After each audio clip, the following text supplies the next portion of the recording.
Yo, what is up, everybody? Welcome back to the Sooner Surge, and I am Jackson, the recruiting analyst with Sooner Surge. And yesterday, whenever we're recording this, on Saturday, January 28th, there was a big junior day that Brent Venables and staff hosted. A lot of 2024 guys and a couple 2024 guys in Norman.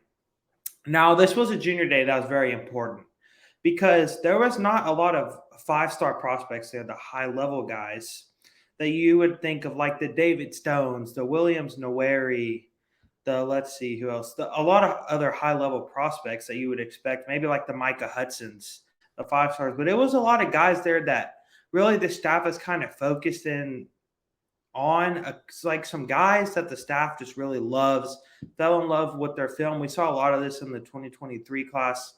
A lot of guys that were just risers that they fell in love with early. And by the time they were committed to OU, it was too late while all these other schools were trying to get on them.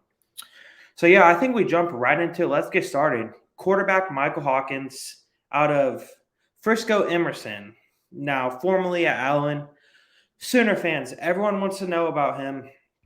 He was originally supposed to commit on January 31st. Now, there has been some things that have changed with that. We still do not really know whether or not he's going to commit. I'm sure he wanted to see if Jeff Lovey was going to go to Alabama or not, which obviously all Sooner fans know he's not going to leave. Those rumors have been pretty much shut down. I don't really know with Hawkins. I can't say whether or not I think he's going to commit because, honestly, I'm up in the air. I'm really lost on him. But I wouldn't be surprised if he commits early. I know he was at TCU today. So it's kind of a thing to watch because we know he had a great relationship with Kendall Briles while he was at Arkansas. So I wouldn't be surprised if TCU gets involved a little bit, but I don't expect him to pick TCU.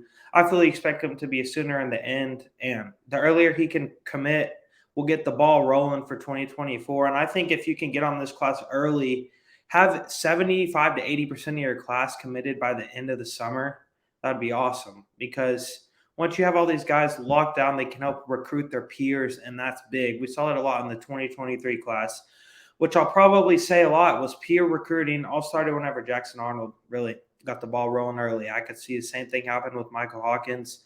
Very popular name around the country, doesn't compete in camps, and just can't express the importance of getting Hawkins committed early. Now we can start off with a couple running backs. Caden Durham, a very highly talented guy out of Duncanville. I really do think he'll be a Sooner in the end. He went up to visit LSU this last weekend. I know he had a great time from several things he said. I think there is a crystal ball in 247 Sports for Caden Durham to OU. That's not going to affect how I think. I think he's been leaning OU for a while. DeMarco Murray and Brent Venables have been on him ever since they got on campus, really. I mean, I know he's a top 200 guy nationally. I'm not sure if he's top 100. But out of Duncanville, we know that's a dominant high school program featuring guys like Colin Simmons, who's five-star defensive end, absolute stud. And it's just really become a football powerhouse down in Texas. Formerly, Colton Vosek was from there. He was committed to the Sooners. I want to point out, I know Sooner fans are very familiar with him. Jeremy Payne is another running back that was there. I know there's been a lot of steam over the last 2 weeks for him to OU. I wouldn't be surprised if he's one of the first 4 or 5 commits in this class. Super ultra talented guy. I think he's another underrated prospect. I know he's top 300. I don't even think he's top 200. I think he's like 260s, 270s, somewhere around there, according to 247 Sports. Once again, an absolute stud of a player, someone I would expect to be a Sooner soon. Now, what's soon? There's another junior day coming up in March 25th, I believe is the date, somewhere in March. That will be another day to watch out for. See if he gets back on campus. Wouldn't be surprised if he pops then. Or he could pop early, be maybe even the first commit. You never know. James Peoples was another running back who put on Twitter he was there. I don't know much about him. I don't know how much OU is going to be involved in his recruitment. I'll have to do some more looking into that. Kind of up in the air on him. Don't really know too much about him, so I can't say anything on him. Now, wide receivers, first guy, Zion Kearney, top 100 guy, absolute stud. I think he'll end up a Sooner too. Sounds like he had a great time. I'm pretty sure he was really familiar with Emmett Jones while he was at Texas Tech. And we know while Emmett Jones was at Texas Tech, formerly head coach at South Oak Cliff was Emmett Jones. Very, very huge impact in the DFW area. And I believe that's where Zion Kearney's from. I could be wrong on that. But, he's a guy I expect to end up a Sooner once again. Love his film. I think OU will end up with him in the end. And Bryant West, Zion Higgins, two other guys that put on their social medias that they were there. Don't really know much about them, honestly. I haven't watched much film on them. We'll have to do some more looking into them as well. But you never know with this class. I know, and also the most important name at wide receiver, Bryant Westco. Very familiar with Emmett Jones. I think he'll end up a Sooner too. I wouldn't be surprised if OU takes three wide receivers in this next class. Absolute great class of wide receiver depth. I think there's extremely talented guys in the top 100, more deep than the 2023 class, in my opinion, from top to bottom. But I know that's pretty debatable to a lot of guys. Tight end, Jaden Riddell, 2024 guy. Don't really know much about him. Don't really know much about any tight ends in the 2024 class, to be completely honest with you. Kind of interested to see where things go with him, because one common theme with Jojon Finley is over the tight ends he's gotten, they're kind of like super underrated prospects. We saw with Cade McIntyre this last year, Jason Llewellyn, who was a very low-rated 3-star guy. And I know there's potential he could make a huge impact on this upcoming year's team, depending on how things go. I don't know much about him. Once again, I'm going to say it. I hope he'll end up a Sooner, but we'll see what Jojon Finley can do with him. And offensive linemen, Casey Poe, Max Anderson, both guys, I believe, have crystal balls in 247 Sports to OU. I do expect them both to be Sooners. Casey Poe, I think, got offered in November by OU. I want to see if I remember correctly. I could be wrong on that. But once again, top 300 guy, super underrated. He's top 300 or top 400, but still super underrated. Love his film. Big Mauler kind of guy that Bill Bedenbaugh's had success with in the past. And Max Anderson, the younger brother of Nate Anderson. I think the OU ties there. We've seen that especially a lot in the 2023 class. There was a lot of players with OU ties that ended up being Sooners. And I do think he'll end up a Sooner in the end. Bill Bedenbaugh, once again, can recruit his tail off at offensive line. And then there were two more guys there that posted on their Twitter that they were there. And there's also a photo by Stu Sprouse on Twitter of Liam Andrews and Andrew Sprague. I don't know how to pronounce the last name correctly, but once again, super underrated guy, or two very talented guys. I don't know where OU stands with them. I'll have to find out more on that, but I do think they're very good prospects. All four of these offensive linemen, I wouldn't be surprised if the 4 offensive linemen that are committed in this year's class. But also, you guys also have to take into really a thing is that now you can only take up to 25 guys in the recruiting classes. So they'll be very selective with who they take. And I think this junior day, I would say like 70 to 80% of the guys that were here have the potential to end up in OU's class, which is a lot. Defensive lineman, Zena Umeozulu out of Allen, Texas, top 60 nationally defensive end. Very good relationship with Michael Hawkins as he played with him at Allen. I don't know where he stands with him. I know they're going to pursue him hard. Chavis and Todd Bates will be on him quite a bit. I honestly don't expect him to end up as Sooner. I expect him to go somewhere like Alabama, Georgia, or one of those schools. He's a top 50 guy. I don't know how much he really is bought in on OU. I know he's came up to campus 2 or 3 times. We'll have to see where things could go with that. Nigel Smith, interior defensive lineman, high 4-star, top 40 overall. Love his film, Nigel Smith, one heck of a ball player. I do expect him to end up a Sooner. There's already been crystal balls on 247 Sports. Todd Bates, Miguel Chavis been out on him for a while. I think he'll end up a Sooner. This could be another huge guy, considering there's other guys in the 2024 class like David Stone, Williams Noweri. I don't know how many times I'll say their names whenever I do more junior day things like this, whenever they get up to campus. But absolute incredible players.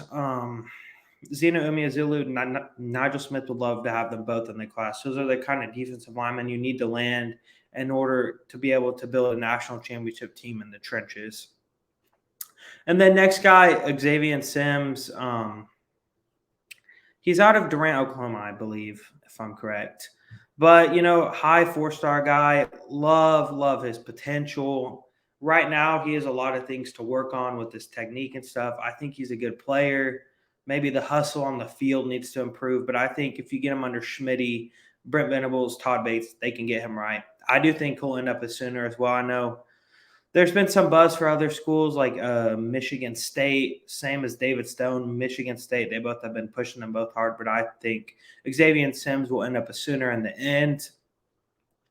And then there were 3 more guys there, according to social media: Aiden Breland, Jayshon Ross, and Logan Thomas. Don't know much about them. One of them could end up being a Sooner, but just kind of guys that were there, very highly touted 4-star prospects that, once again, there was none of the 5-star guys, but as of all the guys I've read off, told you all about, it's just deep. It really was a deep junior day of 4-star prospects.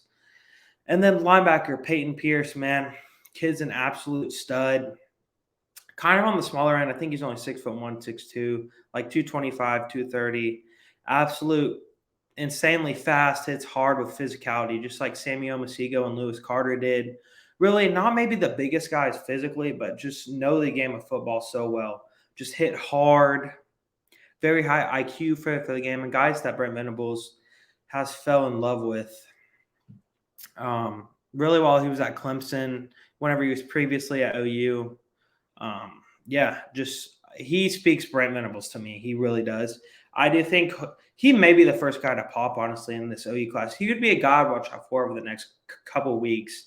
And whenever I say that, I'm serious. Like, there's a chance you could see an edit of him committing, and he could be the first guy to commit. And then Ty Anthony Smith, according to social media, was the other guy that was there. Not sure on him. Don't know much. I know he's a 3-star prospect, but that doesn't mean much. He could play way above how he is. We saw a guy like PJ Adebore whenever you recruited him in the 2023 class. He was a low 3-star prospect. We saw where he ended up number 9 in the composite rankings overall. It was number 9, number 10, number 11, somewhere around there. But absolute great player. The 3-star, 4-star, 5-star doesn't mean much to me. I've seen how the staff can evaluate. And I know Sooner fans at the beginning of the 2023 class were calling OU 3-star U. And, well, we saw how that ended up, top 5 class nationally, an exceptional class. And, yeah, stars don't matter whenever it comes to evaluating it. It's just how you develop the player, I think. And then defensive backs, Aaron Flowers, Xavier Filsaime, Eli Bowen.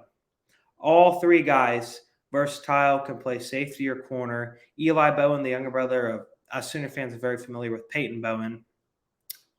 Eli Bowen, once again, great corner. I think he's only 5'9" or 5'10". He's on the shorter end, but he's great in man coverage. I see some Josiah Wagner in him. Great ball skills, great in man coverage. Fit physical, not afraid to get up in your face and stuff like that. And then Xavier Filsaime and Aaron Flowers, both guys very versatile. Both can play corner, safety, can do anything. Both guys, I think, are honestly too low of a rating to where they should be. I think they both are outstanding players, and I wouldn't be surprised if they're both Sooners in the end. And I actually do expect all 3 of those defensive backs to be Sooners in the end. And I think I could be wrong on this. Aaron Flowers might have a sibling that goes to OU. Could be thinking of someone else. Could be wrong on that. But all 3, once again, amazing players. Jay Valai, Brandon Hall, they can recruit their tails off. All 3 of those guys from that DFW area, that's been Very, very, very focus point for this staff. Get that DFW area locked down, get that pipeline going, because you can get really, 10 to 12 great prospects out of the area year in, year out. And just like the Missouri, Kansas, Arkansas around here, got to build your pipeline out to those high schools, get a recruiting base going to be able to really help just get your main like 19 to 20 commits out of those. And then you go out to like a Florida, maybe California, a Las Vegas, somewhere like that. Get your 2-3 very, very high talented prospects, like maybe even your 5 stars out of there. And yeah, overall, Brent Venables and staff put together one heck of a junior day class. I really, really am impressed with this, what they've been able to do, considering they went 6-7 last year, how the 2023 class ended, and how all the early stuff we've heard for the 2024 class. And once again, I can just not say how amazed I am with Brent Venables and staff. And yeah, thank you everyone for tuning in to the Sooner Surge. Go like the video, go follow our Twitter, Instagram at the Sooner Surge. And this is all I have for today. Peace. Boomer.